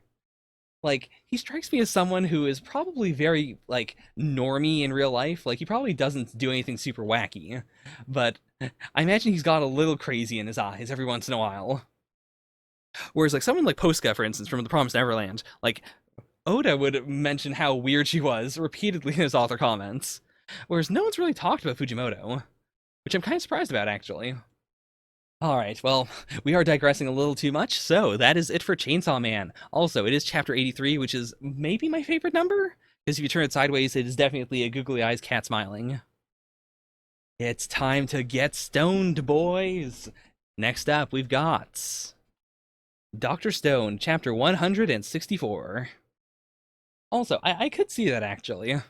Like, I've seen Junji Ito multiple times in interviews, and it does strike me as, like, I really like him for how calm he is and how, like, diligent he is as a mangaka. Like, I can tell that he really cares about his art, while at the same time he is very approachable. He doesn't have that, like, auteur energy to him. Like, same thing with Urasawa. Urasawa is someone who clearly cares a lot about manga. He might be the one person in Japan who cares the most about manga, but he's also not unapproachable. Anyways, that's enough mangaka stuff. We are raiding Dr. Stone. The Perseus is now an aircraft carrier. It's time for a dogfight. Senku's dying in the back, but I guess he's still doing this. Oh, that's a cool perspective shot. Z equals 164. Re-lock on. Yeah, like, it's not my favorite fisheye lens shot, but, I mean, in any manga, I do appreciate it when a mangaka tries to do a sort of fish ends perspective, just because it's so difficult. Like, even if it's not great, it's still pretty good. Like, it is still unique enough that I'm willing to, give it a little. Like, if the things are a little wonky. And to be fair, this doesn't really look wonky or anything. Homie, there is no way. It's not gonna have the problems that I have with all of Boichi's fights. Because they're planes. You can't do the big old wiggle waggle, fly everywhere, line with planes. Especially not with these planes, right? Like, maybe with missiles or something. Like, I imagine if he was trying to do, like, what is that called again? An Itani Circus? Like, that would look unreadable. But with two planes, I think it's gonna be okay. See, again, I'm starting to like Luna quite a bit because she's like, she has a mix of like wild, exciting personality. She's got that lack of self-confidence that I can relate to, and then she is a bit normy. Like, she's the person who would say something like, "Isn't Senku dying? Why is he here right now?" Oh, okay, so it's a bluff. I thought where we were going was, oh, secretly Senku had this fixed up, so now it works. Ah, boy, I'm a little ashamed to say that I have quite a bit of Ginro hentai now, and it's really good. Ginro is quite attractive. To be fair, he's usually not drawn the way he's drawn normally. Like, he doesn't look like a piece of human garbage. But at the same time, it's surprising how easy it is to lewd Ginro. Oh man, see, this is a situation where I would really appreciate the Fukumoto arrows. Like, especially like with stuff in the air, it's hard to like, what am I trying to say? Landmarks. It's hard to have landmarks in the air because it's three-dimensional. Like, if you're doing like if it's like Dragon Ball Z, for instance, then you don't really need landmarks. Like, you are focusing on the other person, and they're mostly going to be near each other. If they're not near each other, it's because they're going to do a beam struggle, in which case, it still doesn't matter where they physically are in relation to one another. Like, all you need to know is whether they can look at each other, okay, they now have, some level of distance there. But with something like this, where they have ranged weapons that actually have a limited range, and where, they're in planes that have to constantly be moving, it's a little hard to figure out what they're doing. That means if you get behind the enemy, you win. Oh boy, are we gonna do a Bleach teleports behind you, but with planes? I see we're still not naming this military mangaka. Ah, boy. I mean, has Oda drawn a military series before, though? I know, like, in my heart of hearts, I believe it's Oda. Sure, but this feels like it's really contradicting the Oda canon. Oh boy. Okay, so they're gonna try and just, like, do a big circle. So Stanley, being faster, just, zooms ahead, he can't turn time, and then they're behind him. Ah, they did it. They're behind now. Also, fair. Yeah, I guess Boichi and Oda have both drawn wars, just not like a manga based around war, full stop. Hmm? The high-speed yo-yo? Okay, so, see, the reason I was so freaked out is because I didn't think this was a metaphor. I thought this was him using a yo-yo in order to do something with the mechanics of the plane. Wouldn't that stall your engine, though? Like, that feels extremely dangerous. Like, from what I understand, like, if you go anywhere near 90 degrees, you're gonna stall. I would love to see Zeno talking it up for so long, and then we turn the page, and it is legitimately just a yo-yo. It looks like Ryusui's attempting the yo-yo as well. Oh no, he's flipping all the way around. The Cobra maneuver. Huh, did they upgrade the engine? Like, it doesn't seem like they would have had time to, though. Especially since, the Kingdom of Science's main move is just try things over and over and over again. Like, they've never been a, let's do this once and it'll be perfect sort of group. They have been a, we gotta keep on doing it until it's good enough, and then hopefully it'll work in practice. So how? Oh, okay. Resource starved Japan may have not had the crazy oil output of your continents, but we make up for it with ingenuity and desperate maneuvers. Oh boy. Oh boy, what's Ryusui going to do?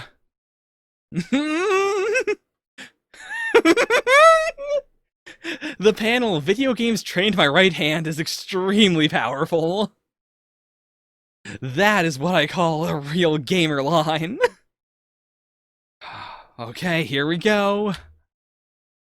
This time we're the ones locking on.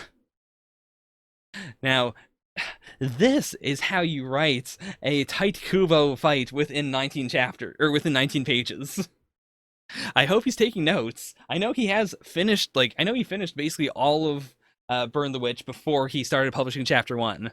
But I hope, maybe he's looking at this and going like, oh boy, let me just redraw the entire chapter real quick. Oh yeah, Yo does not look good with a gun. Yo is, at best, scary, at worst, a boob. Whereas Risui does look really, really good, and oh my gosh, look at that armpits.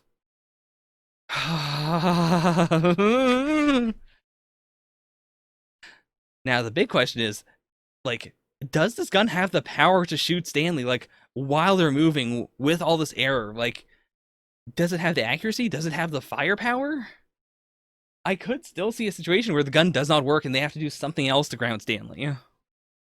Ah, yes. This was a good chapter. And let me just go through it again to make sure. Yeah, it wasn't as wildly wiggly as I thought it was going to be, or as chat made me think it might be. No, it was actually pretty good air fighting. It wasn't the absolute clearest. And to be fair, they kind of cheated a little bit by having, the entire back half of it be, I'm going to flip around and be behind you. No, I'm going to flip around and be behind you. But it was still good. And I do appreciate that, it was still very Dr. Stone-esque in that it was, like, it followed a lot of real rules about dogfighting. It was very in-depth, while at the same time, it wasn't so in-depth that it was boring. Like, it was a fine mix. Now, where does Dr. Stone go? As I think it's gotta go below Burn the Witch. Like, Burn the Witch is good. No, it's gotta go above Burn the Witch. Like, I really enjoy Burn the Witch, but I think that in terms of the back and forth, this was a lot better. Burn the Witch this week was focused more on the emotional side of things, so I'm not gonna, ding it too hard. But I do think this was a better execution. It was a chapter I really enjoyed. I I can't wait for the final chapter of Burn the Witch to be all being on, on their dragons and flipping around in midair so they are behind Bruno. Not gonna lie, the armpit may have had an effect. This is a powerful, powerful image.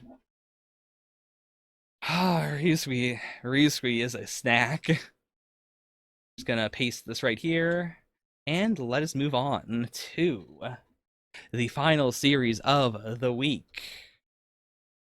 My Hero Academia, chapter 283. 75. That is not a typo. The chapter is called 75. I don't know why. The only thing that's coming to mind right now is like 75%.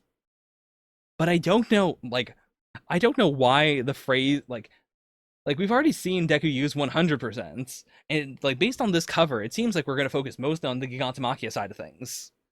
So maybe it's going to be 75 like kids from UA are all fighting in this fight.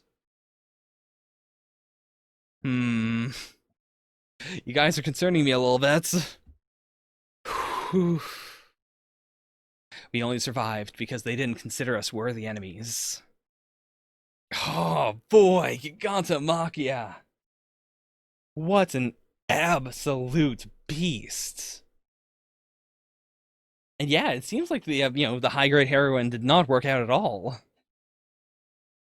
What is going on? Like, maybe he just has, like, we know he has some level of regeneration, but maybe it also includes some level of, like, poison immunity or something.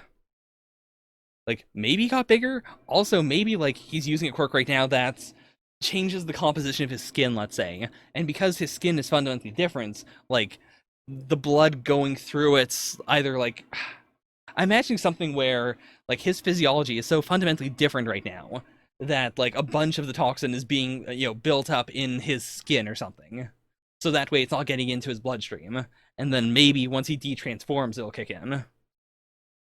Now, it would be funny if he mentioned at some point, oh, guys, I am so tripping right now. Like, if it's just enough to get him real high, but not enough to actually take him out. And Mineta, of all characters, getting this line, getting these 2 pages to really have the horror and the fear sink in. I mean, he's not my favorite character, but I think this actually is very powerful coming from him. Because, he is a bit of, he's a coward, but he's also someone who is not afraid to speak the truth. Like, if he's the one saying it, I think he is speaking for the entire class. Like, this is something that they're all thinking that none of them want to say, but he's willing to actually express it out loud. Man, Davi looks like he's having the time of his life. Look at this smile on Davi. I want to protect the smile. Man, there's been so much coming in this week's jump. Also, I think this was mentioned before, but I don't know if it was said this specifically, that the Nomu were modeled after Gigantomachia. I remember there being some correlation between the two of them, but I don't know if it was specifically said that, like Gigantomachia came first, and then all the Nomu were based on him. Like, it would make sense, because he seems to be a vessel that can naturally contain a whole bunch of quirks. And then from there, they branched out to, how can we modify someone else so that they have this kind of physiology so that we can put more quirks into them?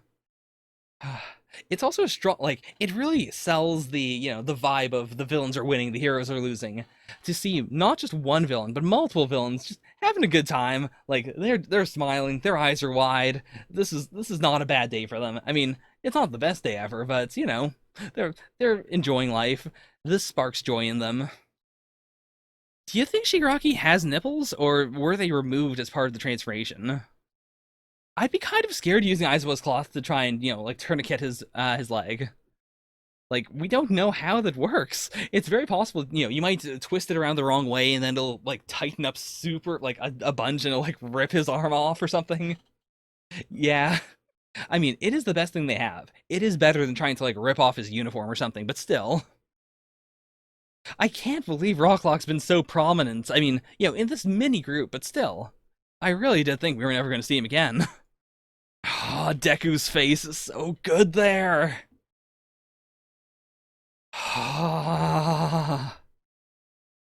Okay. So that is Shigaraki doing it to himself. Or, not doing it to himself, but it is his body falling apart because he's been pushing it like crazy.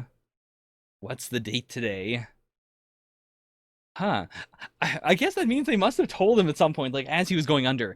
By the way, Shigaraki, it is going to be the 30th of October when you wake up. I don't know why I'm getting Scrooge vibes from Shigaraki saying, I think it's because he has the white hair.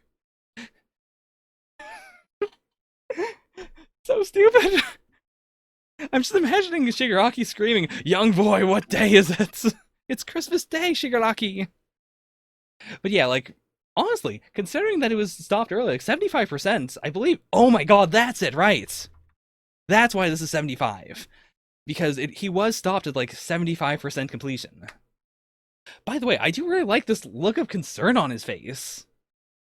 Like, this even, I would say, doesn't really feel like it's concerned, but it's more of a understandable concern. Whereas this feels like he's actually like, he's emotionally hurt. Like, he feels vulnerable in this moment. It's a real, guys, like, seriously, my Beyblade looks like it's gonna break. Yeah. Ah. So, once more, we have to thank Mirko. Without her, we would be completely and utterly screwed. She is the hero that made Shigaraki at all fightable. And even here at 75%, he does not feel fightable. For the most part, he has been wrecking everyone and everything. This has been our once every 20 chapters. Thank you, Mirko. Make sure to put it down on your calendar for 20 more chapters. All right. Wait a minute. I assumed that was Deku just, using a big, like, 100% jump to pull everyone in the air while using Black Whip. But okay, he's using floats then. Hot damn. Which, I mean, I really thought we were going to wait for floats to come in, like, way later in the series. But right now, this might be very impactful if Shigaraki somehow manages to connect this to his grandmother. This feels like the right time now. Before, I would have said no, but since we're going all in, since Horikoshi's doing it, I feel like this has to be the moment at which Shigaraki notices this, or like has some sort of weird soul connection or something. Uraraka would actually be a really strong counter to Shigaraki at this moment, because Shigaraki can't use his powers like within the air. He does have to touch something, so you could just make him weightless and then toss him into space. Oh, good point. Yeah, this is, he finally gets to see Nana's quirk once more within the hands of, someone who is actually using it in a way that I mean, to be fair, Deku is using it to punch her grandson in the face, but still. Oh, man. Yeah, this has been some peak Deku. It's been a long time, and to be fair, a big chunk of that has been just a ton of chapters with no Deku in them. But this really feels like a return to form. This is... And it's also making his 7 quirks look cool in a way where it doesn't feel like just oh boy, it sucks, I can't wait to see how bad this is going to be. Like, this is selling me on, how cool he can be using 3 quirks at one time. Oh, man. What a chapter. Now, I don't think this is going to beat Chainsaw Man, but it's up there. I'm going to say it's better than Undead Unluck. So, yeah, 2nd place.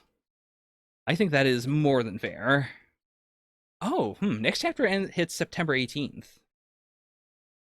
So I guess if just My Hero's taking a break, because yeah, the other ones looked like they were all 1 week, right? Let me check the chapter schedule real quick. So that was the 6th. And yeah, everything else is coming out on the 13th. How does that work? Wait a minute, what? What? No, because Jump doesn't release on Friday here. Like, My Hero comes out on the 18th, but nothing else is.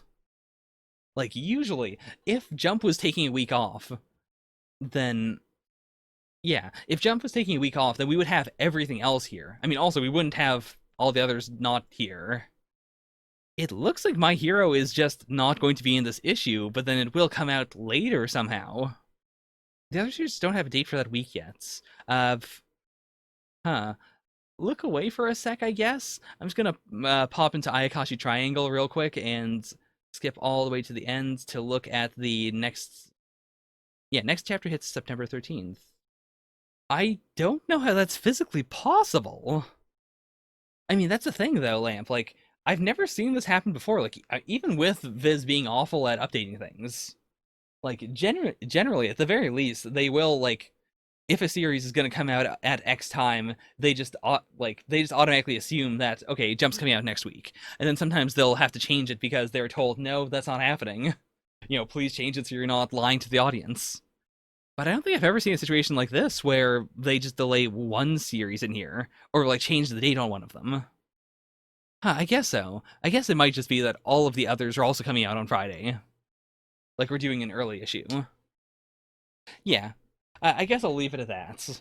That it's probably a week where we get all of Jump early, but there's no reason to state it for any of the other series apart from My Hero. So, final ranking before we go to the author comments is as follows. So we've got Chainsaw Man, My Hero, Undead Unluck, Dr. Stone, Burn the Witch, Black Clover, Phantom Seer, me and Roboco, and then both chapters of High School Family, Kokosei Kazoku. By the way, the pre-recorded series, it's looking a little slim right now. I briefly took off We Never Learned because I haven't been super into this arc. I'll come back for Sensei's arc. But yeah, for now, I don't really feel great about putting it on the channel because it's not that great. But that also means that, if any series is if I feel like something is decent, but it's not great enough to put on the live stream, I might just move it over to the pre-recordeds. Anyways, it is time for the author comments. Huh, really? Yozakura's not ranking at all. I kind of just assumed, like, I haven't seen anyone talking about Yozakura in the longest time, but I just kind of assumed it was doing okay because it's, been continuing on silently. But it must be wild if it's just, good enough that they're not canceling it, but bad enough that it's not on Oricon at all. Or, not on the Oricon rankings at all. Takeshi Obata's AC's broken down. By the way, I did do my occasional, like, let's see what's going on in Platinum End. It's about the same as always. This arc's been like 2 years long at this point. It is what it is. I've been training my drama muscles, but not my battle action muscles. So every month is pretty hard, but I'm having fun. Now, Kazue Kato, have you finally gotten out of the flashback? Because the flashback was very drama heavy. Man, I imagine Togashi's inbox must be booming right now. They must really want him to, slip in and give their magazine a bit more credibility. I say recently in the author comments, but 2 weeks have passed by the time they come out, so it's not actually recent. Yeah, fair point.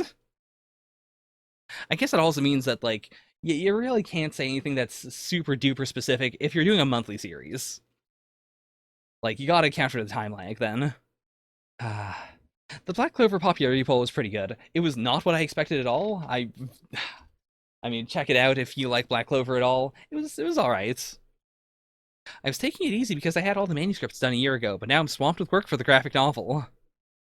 Now, I saw that Burn the Witch, the one-shot, had it had a tankobon. It had a graphic novel. So I'm blown away by the idea that, now these 4 chapters are going to also have a tankobon. And now he has to do extra stuff for it as well. Revoltech Deku is out. I've been daydreaming about my characters being Revoltech eyes since I started my first series. I'm gonna have to see how Revoltech Deku looks, actually. Like, I think the My Hero designs are really, really suited for figures. Not my favorite, actually. I feel like you could definitely do a better Deku. Yeah, the colors aren't very vibrant, is the thing. It's alright, I guess. I mean, I think Kubo's actually in a very good place right now, assuming that, he's not running out of money or anything. Like, Burn the Witch is clearly being set up as a project where he can just do some more Burn the Witch whenever he feels like it. And I imagine also like he might be aiming for more of a Boruto situation where like we know it's either a short anime or a movie coming out right now. But I can 100% see Kubo eventually just giving up on doing the manga and just working directly with the studio. Like Kubo was so good at coming up with character designs and just factions and stuff. I could see him having a really fun time just coming up with character concepts and weapons and names and stuff, and then just telling the anime team to just go wild with it. Like they get to write everything they want, but he just comes up with all of the stuff. Oh boy, so excited to watch the 1,000 Year War. It's gonna be so good. I mean, honestly, I'm also kind of happy that it's being delayed as a result of the virus. Like this is something where I do want them to really like take their time working on it. Like if this is going to be an Inuyasha the Final Act esque situation, then I'd rather have a really really high quality good product than something where we just kind of like blast through it or something where we drag it out. Ah, good point, homie. Like I guess he might also just be settling into the Toriyama role. Or Toriyama, like he does manga stuff every once in a while when he feels like it, but he also makes his big bucks now on merchandising and on occasionally drawing stuff for Dragon Quest. I ate 2 ice creams because you can have as many as you want in summer. Summer is great. Thank you, Fujimoto. Eventually, this will evolve into an actual robot action manga. Maybe that was hoping for too much. I'm sorry. See, Shuhei Miyazaki is someone where, when he says that, unlike every other comedy series in Jump, every other one of them, unlike any of them, me and Roboco is one of the only ones where I look at it and I do genuinely think we're not going to get an actual robot action manga out of it. Like this chapter, teased it in a funny way, but I don't think it's gonna happen. Man, bloody. I've just realized the plastic bags I've accumulated can be used as reusable bags. What is wrong with you? Oh man. Yeah, not super into these author comments. I mean, some of them are okay-ish, but a lot of them are just like, hey, I ate some ice cream. Or I'm scared of using my AirPods Pro. I mean, fair. That one I actually get, sure. Those are the author comments. Good week overall. I feel like we're kind of settling into a pattern as to the series that are very good, and I think a big part of that is honestly just that the series that aren't very good, I either stop reading or they just get canceled. Now, just to recap, High School Family, still gonna read it for a little bit. Same with Phantom Seer. By the way, I did read up to chapter 4 of Ghost Reaper Girl. Was not worth it. In chapter 4 at the very end, we do see her Catgirl form, but it wasn't that great. Now, chapter 5, I'm a little tempted, but I can't. There's no way. There's no way that's going to be worth it. Well, I think we have one more series that's debuting. I may be thinking of just Burn the Witch and then Phantom Seer, and High School Family, but I could have sworn there was one other thing apart from Burn the Witch. Okay, so in that case, let's watch out for that next week. Also, because we are debuting, like 3 series in a row, I am going to be a little more strict. Like, if Kokosei Kazoku is just okay with Chapter 3, I'm gonna drop it. Like, the slots are starting to fill up. But anyways, thank you all so much for watching. It's been yet another good week. It's been a fun time, and I appreciate it. Please check out the channel as I slowly upload other videos, but at the very least, you can check out you can check out my Shonen Jump ones if you want to see my face. But yeah, see ya. Oh, chugging bleach. Before I end it, chugging bleach is good. I only learned yesterday that I could, in fact, listen to it on my podcast player as opposed to on YouTube. And yeah, I mean, I have a never-ending hunger for Bleach, but I really appreciate their dynamic of, having the guy who is new to Bleach be the one to recap everything and the constant digging into, like, things that are just never explained or things that will be explained like 300 chapters.